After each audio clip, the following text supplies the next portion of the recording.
बघा कलिजी टेटा आहे. तर आज आपण बनवणार आहे कलिजी टेटाची भाजी. तर याच्यासाठी लागणारे साहित्य सर्व सांगते.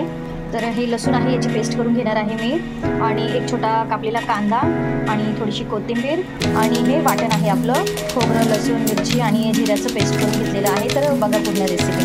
तर कढई इथे गरम करून घेतली आपण आणि तेल टाकूयात आता. तर हे बघा तेल टाकलेलं आहे, यामध्ये थोडंसं गरम होऊ देऊ आपण.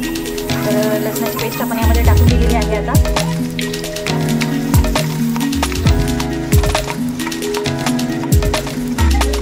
आणि त्यानंतर लगेच आपण कांदा टाकूया.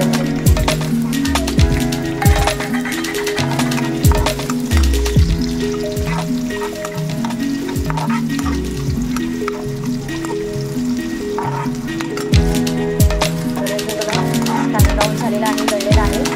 तर त्यामध्ये आपण आता मसाला टाकूया.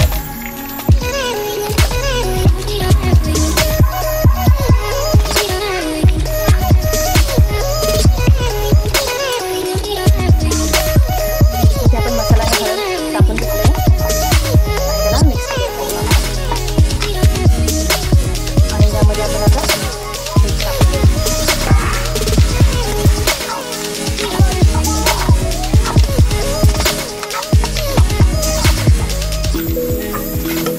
तर हे बघा चवीपुरती मीठ टाकून दिलेलं आहे मी आता, आणि थोडीशी कोथिंबीर टाकून दिलेली आहे आताच, आणि याला झाकण बंद करून ठेवूया. बघा हे आपण जो मसाला केलेला होता मसाला टाकून दिला.